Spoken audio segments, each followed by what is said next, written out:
അപ്പോൾ നമ്മൾ കുറേ കാലം ഈ ബേസിക്സ് ഇങ്ങനെ പഠിച്ച് പോകണു അല്ലേ. ചിലരൊക്കെ പറഞ്ഞു തുടങ്ങി ഞങ്ങൾക്ക് മടുത്തു ഈ ബേസിക്സ്, കുറച്ച് അഡ്വാൻസ് ടോപ്പിക്സ് ഒക്കെ തരൂ ഞങ്ങൾ പഠിക്കട്ടെ എന്ന്.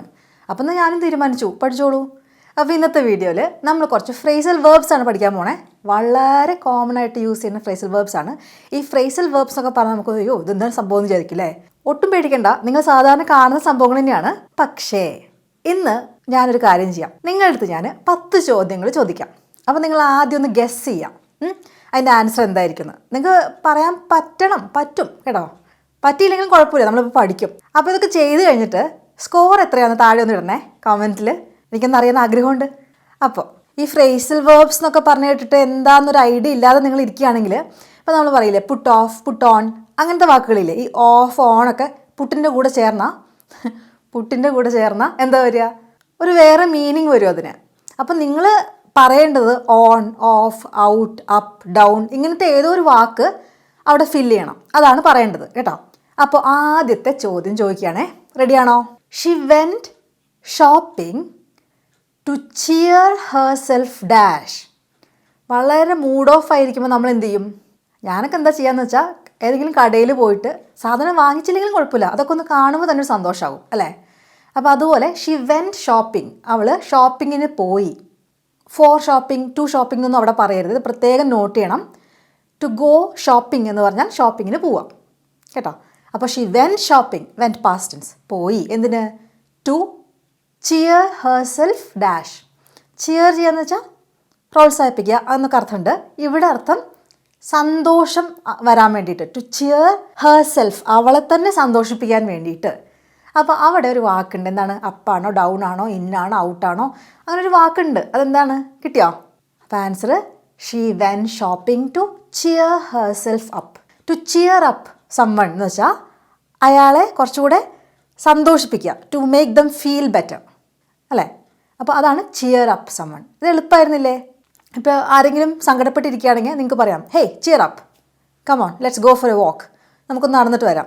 അല്ല വിഷമത്തിലൊക്കെ ഇരിക്കുകയാണെങ്കിലേ കമോൺ ചിയർ അപ്പ് എന്ന് പറഞ്ഞാൽ ആ വിഷമമൊക്കെ മാറ്റി വെച്ചിട്ട് ഒന്ന് വായോ, നമുക്ക് ഒന്നുകൂടെ ഒന്ന് ബെറ്റർ ആവാം, നമ്മുടെ മൂഡൊന്ന് ബെറ്റർ ആക്കാം. ഓക്കെ, അപ്പോൾ അത് കിട്ടിയെന്ന് വിചാരിക്കുന്നു. കുറേ പേർക്ക് കിട്ടാത്തവർക്ക് മനസ്സിലായി എന്ന് വിചാരിക്കുന്നു കേട്ടോ.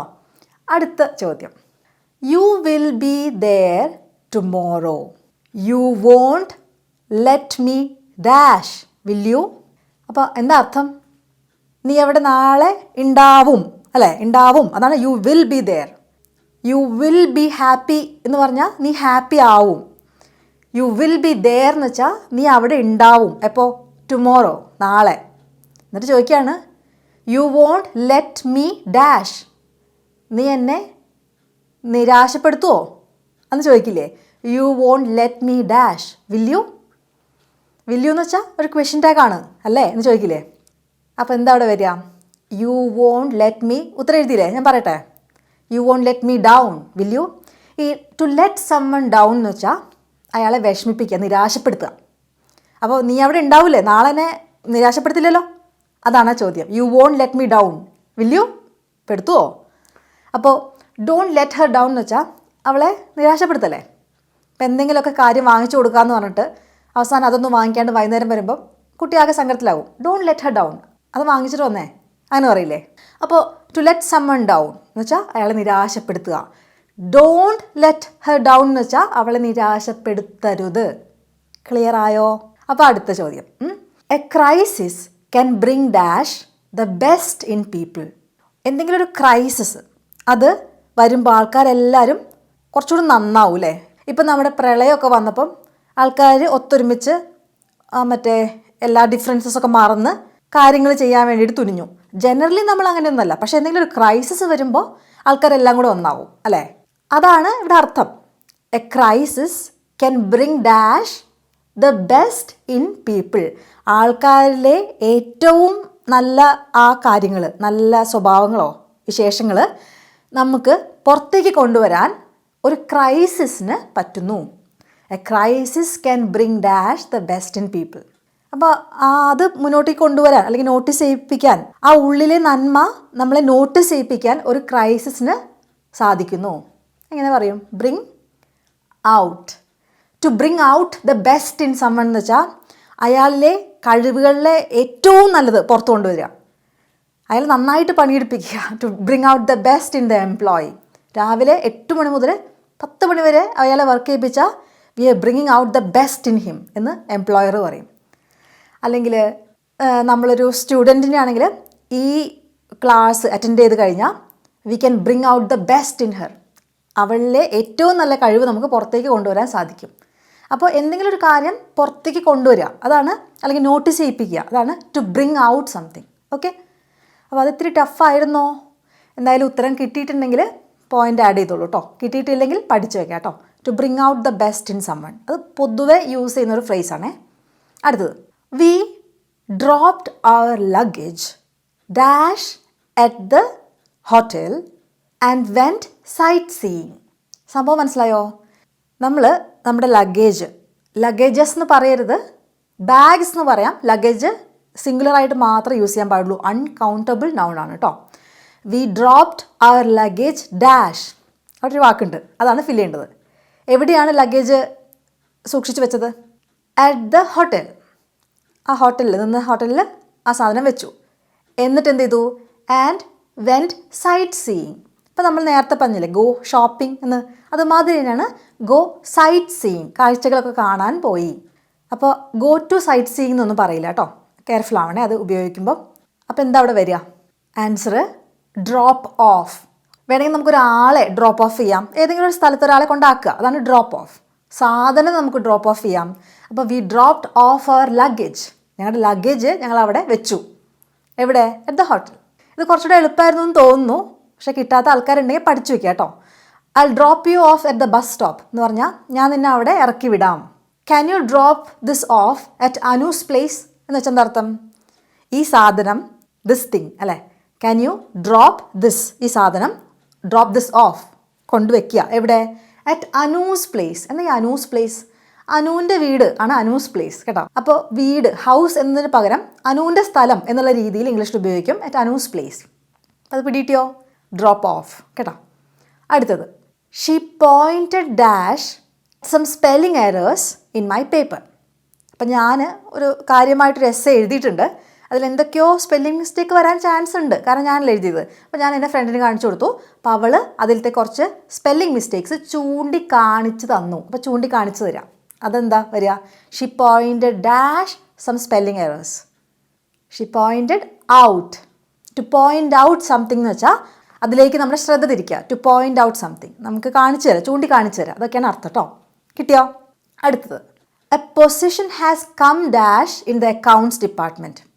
നമ്മളിങ്ങനെ ജോലിക്ക് വേണ്ടിയിട്ട് അല്ലെങ്കിൽ ഒരു ട്രാൻസ്ഫറിന് വേണ്ടിയിട്ടൊക്കെ ശ്രമിക്കുകയാണ്, അപ്പോഴാണ് നമ്മുടെ കൊലീഗ് പറയണത് a position has come dash in the accounts department. Accounts ഡിപ്പാർട്ട്മെൻറ്റിൽ ഒരു പൊസിഷൻ വന്നിട്ടുണ്ട്. എന്താ പറയുക? അവൈലബിൾ ആവുക. അതിനെന്താ പറയുക? To come up. അപ്പാണേ. A position has come up in the accounts department. Position has come in the accounts department എന്ന് പറയണേക്കാളും a position has come up. To come up എന്ന് വെച്ചാൽ എമേർജ് ചെയ്യുക അല്ലെങ്കിൽ അവൈലബിൾ ആവുക എന്നാണ് അർത്ഥം. അടുത്തത്, we have sorted dash the companies financial problems. അപ്പോൾ കമ്പനിക്ക് കുറച്ച് ഫിനാൻഷ്യൽ പ്രശ്നങ്ങളൊക്കെ ഉണ്ട്, ആരൊക്കെയോ കാശ് കൈകാര്യം ചെയ്ത് ശരിയായില്ല, പക്ഷേ ഞങ്ങൾ വന്നിട്ട് എന്ത് ചെയ്തു? ആ പ്രോബ്ലംസൊക്കെ അങ്ങോട്ട് സോൾവ് ചെയ്തു, അതാണ് ഇതിൻ്റെ അർത്ഥം. അപ്പോൾ we have sorted dash the companies, കമ്പനിയുടെ ഫിനാൻഷ്യൽ പ്രോബ്ലംസ്. എന്താ വരിക? ടു സോർട്ട് ഔട്ട്, അതാണ് ആ വാക്ക്. ടു സോർട്ട് ഔട്ട് എന്ന് പറഞ്ഞാൽ അതിനെ ഒരു തീരുമാനത്തിലാക്കുക, അതിൻ്റെ പരിഹരിക്കുക, സോൾവ് ചെയ്യുക, അതാണ് ടു സോർട്ട് ഔട്ട് കേട്ടോ. ഇപ്പം നമ്മൾ ആൾക്കാർ തമ്മിൽ എന്തെങ്കിലും ചെറിയ സൗന്ദര്യപ്പിണക്കോ അല്ലെങ്കിൽ വലിയ ഇഷ്യൂസൊക്കെ ഉണ്ടെങ്കിൽ സോർട്ട് ഇറ്റ് ഔട്ട് എന്ന് പറഞ്ഞാൽ അതൊന്ന് ശരിയാക്ക്, അതൊന്ന് തീരുമാനത്തിലാക്ക്, അതൊന്ന് സോൾവ് ചെയ്യുക എന്നാണ് അർത്ഥം. അപ്പോൾ did you sort out the issues with Anu എന്ന് ചോദിച്ചാൽ നീ അനു ആയിട്ടുള്ള പ്രശ്നങ്ങളൊക്കെ തീർന്നോ? To sort out the issues. അപ്പോൾ എന്തെങ്കിലും ഇഷ്യൂസോ പ്രോബ്ലംസോ ഉണ്ടെങ്കിൽ അതൊന്ന് സോർട്ട് ഔട്ട് ചെയ്യുക, അതൊന്ന് പരിഹരിക്കുക, അതാണ് സോർട്ട് ഔട്ട്. മനസ്സിലായി എന്ന് വിചാരിക്കുന്നു. വളരെ ഇമ്പോർട്ടൻ്റ് ആയിട്ടുള്ളൊരു ഫ്രേസൽ വെർബാണ്, വളരെയധികം നമ്മൾ യൂസ് ചെയ്യുന്ന ഒരു സംഭവമാണ് കേട്ടോ sort out. Can you sort it out എന്ന് വെച്ചാൽ അതൊന്ന് പരിഹരിക്കാൻ പറ്റുമോ? അപ്പോൾ എന്തെങ്കിലും ഒരു പ്രശ്നം ഉണ്ടെങ്കിൽ, ഇപ്പം നമ്മുടെ പൈപ്പ് വർക്ക് ചെയ്യുന്നില്ല അല്ലേ, വെള്ളം തിരിച്ചിട്ട് വരുന്നില്ല, can you sort it out for me, അതൊന്ന് ശരിയാക്കാൻ പറ്റുമോ? അല്ലെങ്കിൽ മൾട്ടിപ്ലൈ ചെയ്തിട്ട് ആഡ് ചെയ്ത് ഒക്കെ വന്നപ്പം കണക്ക് ശരിയാവുന്നില്ല. Can you sort it out please? ഇതൊന്ന് ശരിയാക്കാൻ പറ്റുമോ, സോൾവ് ചെയ്യാൻ പറ്റുമോ? ഓക്കെ. അടുത്തത്, when we gave her the bad news she broke dash and cried. സങ്കടമായില്ലേ? ഒരു അധികം നല്ലതല്ലാത്തൊരു വാർത്ത, ബാഡ് ന്യൂസ്, മോശം വാർത്ത, അത് അവളുടെ അടുത്ത് പറഞ്ഞപ്പോൾ അത് പറയുക എങ്ങനെയാണ്? We gave her the bad news. കൊടുക്കുക കേട്ടോ, ബാഡ് ന്യൂസ് പറയുക മാത്രമല്ല കൊടുക്കാം. We gave her the bad news. ആ വാർത്ത ഞങ്ങളങ്ങോട്ട് അവതരിപ്പിച്ചു. അപ്പോൾ എന്ത് പറ്റി? She broke dash and cried. അവൾ ആകെ അങ്ങോട്ട് തളർന്നു, എന്നിട്ട് കരഞ്ഞു. ആ ഇമോഷൻസൊന്നും അവൾക്ക് കൺട്രോൾ ചെയ്യാൻ പറ്റിയില്ല. അതാണ് അർത്ഥം വരേണ്ടത്. എന്താ വരിക? She broke down and cried. ആകെ നമ്മുടെ വികാരങ്ങൾ നമുക്ക് അടക്കാൻ പറ്റാണ്ട് നമ്മൾ കരയില്ലേ, അതിനാണ് ടു ബ്രേക്ക് ഡൗൺ എന്ന് പറയുക കേട്ടോ. പക്ഷേ ചില സമയത്ത് മനുഷ്യന്മാർ മാത്രമല്ല, വണ്ടികളും ഇങ്ങനെ ബ്രേക്ക് ഡൗൺ ചെയ്യാറുണ്ട്, അല്ലെങ്കിൽ മെഷീൻസൊക്കെ. ഇപ്പോൾ ദ ബസ് ബ്രോക്ക് ഡൗൺ എന്ന് പറഞ്ഞാൽ ബസ് അവിടെ കിടന്ന് പൊട്ടിക്കരഞ്ഞു എന്നല്ല അർത്ഥം, ബസ് കേടായി എന്നാണ് അർത്ഥം. അപ്പോൾ മെഷീൻസിൻ്റെ കാര്യങ്ങളിൽ കേടായി എന്നാണ് അർത്ഥം. The lift has broken down എന്ന് പറഞ്ഞാൽ ആ ലിഫ്റ്റ് കേടായി എന്ന്. മനുഷ്യന്മാരുടെ കാര്യത്തിൽ അവർ കേടായി എന്നല്ല, അവർ തകർന്നു ആകെ. മനസ്സിലായി? വികാരങ്ങളൊന്നും അടക്കാൻ പറ്റാണ്ട് കരഞ്ഞു എന്നാണ് ടു ബ്രേക്ക് ഡൗൺ എന്ന് പറഞ്ഞാൽ അർത്ഥം. അടുത്തത്, she thinks they look dash on her because she doesn't have a job. അവളുടെ വിചാരം, ഷി തിങ്സ്, അവളുടെ എന്താ വിചാരം? They look dash on her. അവൾ അത്ര നന്നായിട്ട് അധികം റെസ്പെക്റ്റ് ഒന്നും കൊടുക്കുന്നില്ല അവൾക്ക്. To look dash on her. Okay. കാരണം എന്താ? അവൾക്ക് ജോലിയില്ല, പാവം. She doesn't have a job. അതുകൊണ്ട് she doesn't have a job. Because she doesn't have a job, അവളുടെ വിചാരം എന്താ? എല്ലാവരും അവൾക്കൊരു വില കൊടുക്കുന്നില്ല എന്ന്. ഓക്കെ, അതാണ് അതിൻ്റെ അർത്ഥം. ഇനി അവിടെ നിങ്ങൾ ഫില്ല് ചെയ്യാം. അപ്പോൾ ഇവിടെ എന്താ, ശരിക്കും പറഞ്ഞ ആൾക്കാർ ജോലി ഇല്ലെങ്കിലും അവരോട് പ്രത്യേകിച്ച് പ്രശ്നമൊന്നും ഉണ്ടാവില്ല. ഇടയ്ക്കൊക്കെ ഒന്ന് ചോദിക്കും, എന്താണ് മോളെ ജോലിയൊന്നും ആയില്ലേ എന്നൊക്കെ ചോദിക്കുമായിരിക്കും. പക്ഷേ അവർക്കിപ്പോൾ ഈ കാര്യങ്ങളൊന്നും തലയിലില്ല, അവർക്ക് അവരുടേതായ 100 പ്രശ്നങ്ങൾ ഉണ്ടാവില്ലേ. പക്ഷേ നമുക്ക് എന്തെങ്കിലും ഒരു പ്രശ്നം ഉണ്ടെങ്കിൽ നമ്മുടെ വിചാരം എല്ലാവരും എപ്പോഴും നമ്മുടെ പ്രശ്നത്തെക്കുറിച്ച് ചിന്തിച്ച് നമ്മളെ കളിയാക്കിക്കൊണ്ടിരിക്കുക എന്നാണ് അല്ലേ. അപ്പോൾ അതുപോലെ ഈ പാവൻകുട്ടി ചിന്തിക്കുന്നത്, ഷി തിങ്സ്, അവരൊക്കെ they look dash on her because she doesn't have a job. ഉത്തരം കിട്ടിയോ? To look down upon someone. കേട്ടോ, look down. She thinks they look down on her because she doesn't have a job. എന്ന് വെച്ചാൽ to look down upon someone എന്ന് വെച്ചിട്ടുണ്ടെങ്കിൽ, അല്ലെങ്കിൽ to look down on someone എന്ന് വെച്ചിട്ടുണ്ടെങ്കിൽ നമ്മൾ അത്രയ്ക്ക് പോരാ, ബാക്കിയുള്ളവരുടെ അത്രയും പോരാ എന്നൊരു ചിന്ത. കേട്ടോ.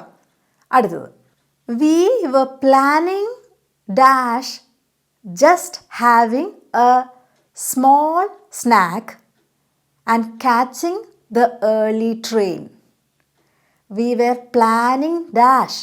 ഞങ്ങൾ പ്ലാൻ ചെയ്തിരുന്നത് എന്തായിരുന്നു? Just having a small snack, ഒരു ചെറിയ സ്നാക്ക് കഴിച്ചിട്ട്, and catching the early train, നേരത്തെ വരുന്ന ട്രെയിൻ തന്നെ പിടിച്ചിട്ട് അങ്ങോട്ട് പോവാം. ഇങ്ങനെയൊക്കെയായിരുന്നു നമ്മുടെ പ്ലാൻസ്.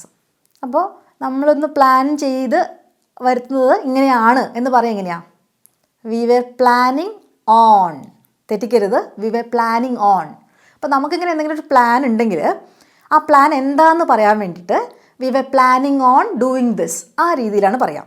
ഇപ്പോൾ ഓണത്തിന് പൂക്കൾ എവിടുന്ന് വാങ്ങിക്കുക നമ്മൾ മുമ്പേ പ്ലാൻ ചെയ്തിട്ടുണ്ട്. We were planning on using paper flowers. പൂക്കൾ അധികം പുറത്ത് നമ്മൾ വാങ്ങിക്കേണ്ട, നമുക്ക് പേപ്പർ ഉപയോഗിച്ചിട്ട് ഫ്ലവേഴ്സ് ഉണ്ടാക്കാമെന്നായിരുന്നു ഞങ്ങൾ പ്ലാൻ ചെയ്തിരുന്നത്. We were planning on doing it. കേട്ടോ. അപ്പോൾ നമുക്ക് ഇങ്ങനെയായിരുന്നു ഞങ്ങൾ പ്ലാൻ ചെയ്തിരുന്നതെന്ന് പറയേണ്ട കുറേ അവസരങ്ങൾ ജീവിതത്തിൽ വരാറുണ്ട്. അപ്പോൾ ആ സെൻറ്റൻസ് സ്ട്രക്ചർ പഠിച്ചു വയ്ക്കുക, അതിൻ്റെ കൂടെ ഫ്രേസൽ വേർബ് പഠിക്കുക. To plan on doing something. കേട്ടോ. We were planning on doing something, അങ്ങനെയൊക്കെ പറയാം. അപ്പോൾ ഫ്രേസൽ വേർബ്സിൻ്റെ വീഡിയോ നിങ്ങൾക്ക് ഇഷ്ടമായോ? ഇത് കുറച്ച് അഡ്വാൻസ് ലെസൺ ആണ്. പക്ഷേ നിങ്ങൾക്ക് അത്യാവശ്യം ഇംഗ്ലീഷ് അറിയില്ലെങ്കിൽ എൻ്റെ കോഴ്സിന് ജോയിൻ ചെയ്യാൻ താല്പര്യം ഉണ്ടെങ്കിൽ എൻ്റെ കോഴ്സിൻ്റെ ഡീറ്റെയിൽസ് എൻ്റെ വെബ്സൈറ്റിലുണ്ട്. പക്ഷേ നിങ്ങൾ ചിലപ്പോൾ കുറച്ച് ഇംഗ്ലീഷ് അറിയാവുന്ന ആളായിരിക്കും. അങ്ങനെയാണെങ്കിൽ നിങ്ങൾ ആദ്യം ലെവൽ ടെസ്റ്റ് ചെയ്യുക. അത് ഈ ലിങ്ക് ക്ലിക്ക് ചെയ്യുമ്പം നിങ്ങൾക്ക് കാണാൻ പറ്റും. നിങ്ങളെ ലെവൽ ടെസ്റ്റ് ചെയ്യാൻ അത് പറയും. കുറച്ച് ചോദ്യങ്ങളുണ്ടാവും. അപ്പോൾ അത് നിങ്ങൾ ചെയ്തിട്ട് ഏത് ലെവലാണ് നിങ്ങൾക്ക് വേണ്ടതെന്ന് ആ വെബ്സൈറ്റിൽ തന്നെ കാണാം. അപ്പോൾ അനുയോജ്യമായ ലെവൽ ചൂസ് ചെയ്ത് നിങ്ങൾക്ക് പഠിക്കാം. പിന്നെ സംശയങ്ങളൊക്കെ ഉണ്ടെങ്കിൽ എന്നോട് തന്നെ ചോദിക്കാം. കുറേ ആൾക്കാരെടുത്തിട്ട് നല്ല റിവ്യൂസ്, നല്ല അഭിപ്രായങ്ങൾ പറഞ്ഞൊരു കോഴ്സാണ്. നിങ്ങൾക്ക് ഇംഗ്ലീഷ് പഠിക്കാൻ കോഴ്സ് വേണ്ട എങ്കിൽ അതൊന്നും എടുക്കാൻ ഇപ്പോൾ ആലോചിക്കേണ്ട. ചില ആൾക്കാർ ജോലിയുടെ ആവശ്യത്തിനോ അല്ലെങ്കിൽ പഠിത്തത്തിൻ്റെ ആവശ്യത്തിനോ അല്ലെങ്കിൽ ഇംഗ്ലീഷ് ഒന്ന് ഇമ്പ്രൂവ് ചെയ്യാൻ ഒരു ഏർജൻസി ചെയ്തേ പറ്റൂ എന്നൊരു നിലയിലാണെങ്കിൽ ചിലപ്പോൾ കോഴ്സ് എടുക്കാൻ വേണ്ടിയിട്ട് ആലോചിക്കുന്നുണ്ടാവും. അവരുടെ അടുത്താണ് പറയണത്. പലരും എൻ്റെ അടുത്ത് ഇങ്ങനെ പറയാറുണ്ട്, എനിക്ക് യൂട്യൂബിൽ നിന്ന് പഠിക്കാമെന്ന്. അങ്ങനെയുള്ള സാഹചര്യം ഇല്ലെങ്കിൽ, സമയമോ അതിനുള്ള സാമ്പത്തികമോ ഇല്ലെങ്കിൽ ദയവായി ഞാനീ പറയണത് അങ്ങ് ഇഗ്നോർ ചെയ്തോളൂ. യൂട്യൂബിലെ വീഡിയോസ് തന്നെ ഞാൻ ലിങ്ക്സ് ഇട്ടിട്ടുണ്ട്. പഠിക്കേണ്ട ഓർഡർ ഈ വീഡിയോയുടെ താഴെ തന്നെ കാണാൻ പറ്റും. അല്ല, കോഴ്സ് എടുക്കുന്ന കുറേ ആൾക്കാരുണ്ട്, എന്നോട് ചോദിക്കാറുണ്ട്. അവരോടാണ് പറയണത് അത് ലെവൽ ടെസ്റ്റ് ചെയ്തിട്ട് കോഴ്സ് ഏതാണെന്ന് വെച്ചാൽ എടുത്തോളൂ കേട്ടോ. എന്തെങ്കിലും സംശയം ഉണ്ടെങ്കിൽ എനിക്ക് ഇമെയിൽ അയച്ചാൽ മതി. ചിലപ്പോഴൊക്കെ കോഴ്സ് വാങ്ങിക്കാൻ കാർഡ് യൂസ് ചെയ്താണ് വാങ്ങിക്കാൻ പറ്റുക. GPay ഒന്നും ഇല്ല എനിക്ക്. അപ്പോൾ അത് ഉപയോഗിച്ച് വാങ്ങിക്കാൻ ഇൻ്റർനാഷണൽ ട്രാൻസാക്ഷൻ എനേബിൾ ചെയ്യണം കാർഡിൽ. അപ്പോൾ അങ്ങനത്തെ എന്തെങ്കിലും സംശയം ഉണ്ടെങ്കിൽ എനിക്ക് ഇമെയിൽ അയച്ചോളൂ കേട്ടോ. അപ്പോൾ വീഡിയോ ഇഷ്ടമായിട്ടുണ്ടെങ്കിൽ ഇങ്ങനത്തെ കൂടുതൽ വീഡിയോസ് വേണമെങ്കിൽ കമൻറ്റിൽ അറിയിക്കുക. അടുത്ത ദിവസം വേറൊരു വീഡിയോയിൽ കാണാം. അതുവരേക്കും ബൈ.